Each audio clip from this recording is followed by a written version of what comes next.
What's up mga ka-Ems? Isang mapagpalang araw po sa ating lahat at welcome po muli sa aking vlog po.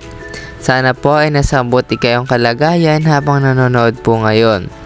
Ngayong araw po, ikukwento ko po sa inyo ang simpleng gawain na ginawa ko po at kung paano kahit maliit lang po, nagiging makabuluhan kapag ginagawa ng may malasakit po. Unang-una ko pong ginawa ngayong araw ay naglagari po ako since na Saturday nga po at free naman po ako, tumulong po sa mga gawaing bahay po. Kailangan na pong ayusin po kasi po yung kahoy na gagamitin namin dito sa bahay. Kaya kahit medyo matrabaho po, tinrabaho po talaga. Habang naglalagari ako, naisip ko po na marami talagang bagay sa buhay na hindi natin makakuha na madalian. Kailangan ng tiyaga, pasensya at lakas ng loob para matapos po. Kahit pawis po ako at pagod na po dyan, magaan sa pakiramdam po kapag alam nyo pong may naayos ka at may naitulong kang mabuti po. Pagkatapos ko pong maglagari mga ka-M, sumunod po akong nagkuskus sa harapan para matanggal po yung mga lumot, mga dumi po sa harapan po namin. Medyo madulas na po kasi yung sahig at delikado po yun para kay mama kasi bago nga pong opera po si mama. Kaya po nililinis ko po talaga po yan, baka po kasi pagbaba po na may madulas po siya. Kaya po sabi ko po ayusin ko na po agad para maiwasan po ang aksidente. Habang naglilinis ako, naisip ko rin po na minsan yung mga simpleng bagay na hindi natin napapansin tulad ng dumi, lumot o kalat, kapag inalagaan natin mas nagiging maaliwalas at komportable ang bahay po. Kaya kahit nakakapagod po, sulit naman dahil para po sa ikabubuti ng lahat. Habang nagkukuskus po ako mga ka-Ems, napansin ko rin po kung gaano kabilis dumi ang isang lugar kapag hindi na natin agad naasikaso. Pero gano'n po talaga pala po Kung gusto natin maging maaliwalas ang paligid, kailangan natin magsimula simpleng paglilinis. Hindi naman kailangan araw-araw po ng bonggang general cleaning.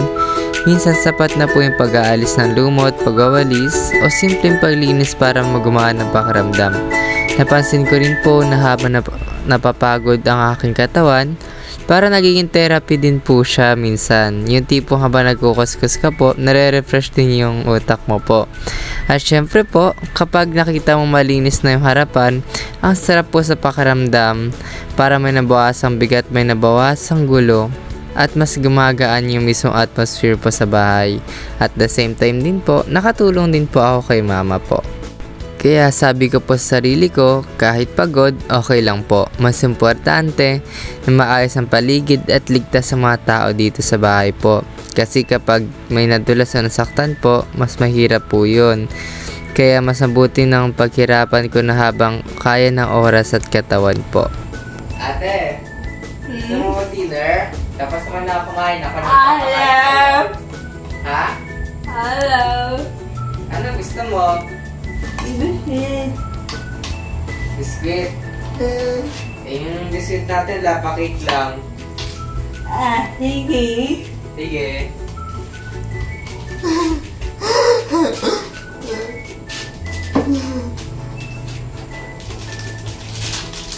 Ayan natin. Ito yung biscuit natin. Okay. Ayaw mo na mag-dinner? Ay, mag-rice? Ito na yung dinner mo?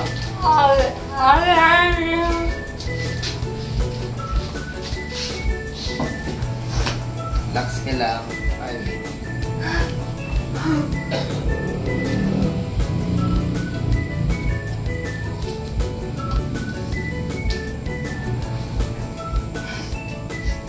Voice ka tiya. Yan. Wala natin, egg. Hello!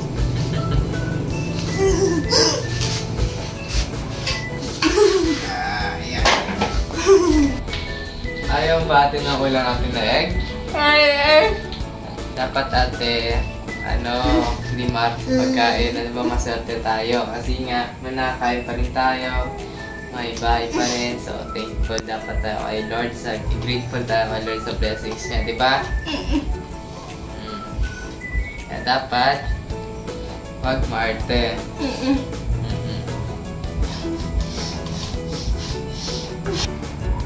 dapat pasalamat tayo sa lahat ng bagay. May pagkain man yan, sa mga gamit man yan, kung ano man yan. Dapat nga, simpleng pag-gising pa natin.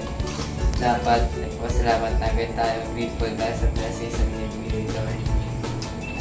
Diba?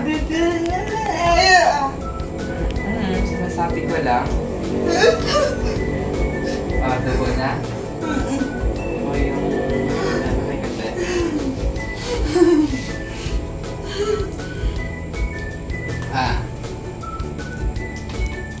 Relax lang, relax.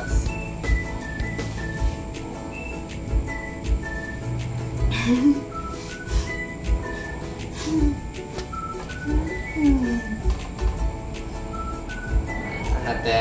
Masarap? Ano te? Ayaw mo na? Mas na yung isa. Meron pa isa? Ayaw mo na? O, inom pa pala muna. Relax lang.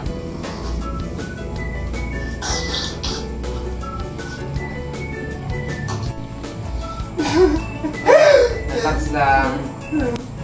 Ma, ako nang painom kay ate ha. Ang gamot niya, baclofen. Ito po. Baclofen. Maintenance ni ate. Para ano po, lumambot po yung muscles niya. Kasi po sobrang bigas sa pagwas na hindi po nakakayon siya. Talagang hindi po namin maiunat. Mahirapan po na lalo po sa pagbubukat. Ano tayo pa na? Pagkatapos na po ng mga gawing bahay po mga ka-Ems, naghanda na po ako para sa dinner po. Si ate naman po, medyo wala siyang gana sa ulam namin kaya ang kinain niya ay biscuit na lava cake. Ang mahalaga po ay nakakain siya at komportable po siya sa gusto po niya. Minsan po talaga hindi sa dami ng pagkain sukat ang ginhawa, kundi sa kung ano po ang mas gusto at pasada po kay ate. At syempre po, masaya rin po ako. Masaya rin sa pakiramdam na kahit papaano po napagaan ko po ang oras na kasama ko sila po sa bahay. Isa po talaga sa mga dahilan kay Ems kung bakit sinisikap ko pong gawin ang mga ganitong gawain ay dahil gusto ko po makatulong sa kanila po. Kahit maliit lang na bagay, paglilinis, pag-aayos o paghahanda ng pagkain. May malaking epekto po yan sa araw ng bawat isa. Hindi kailangan maging grande o malaki para masabi may abag ka po. Basta ginagawa mo ng may malasakit at kusa, napakahalaga na po nun. At dito po papasok ang moral lesson po natin. Sa buhay po, hindi kailangan malaking bagay para masabing productive po tayo. Minsan yung paglilinis, pag-aalaga o pag-aasikaso sa mga kasama po sa bahay, yan na po mismo ang tunay na halaga. Kapag ginagawa natin ang mga gawain araw-araw ng may respeto po, may puso at may pagmamahal, mas magiging magaan po ang buhay. At mas nagiging makabuluhan ang oras natin kapag alam nating may napasaya tayo o may naitulong tayo kahit sa maliit na paraan po. Maraming salamat po sa panonood at pagsuporta. Sana po ay may napulot po kayong aral mula simpleng kwento ko ngayong araw po. Kung may nagustuhan niyo po ang aking video, huwag po ninyo makalimutan mag-like, mag-comment at mag-subscribe po para updated po kayo sa susunod ko pong uploads. Ingat po kayo palagi at maraming salamat po sa inyong oras. God bless you all po. Mwah!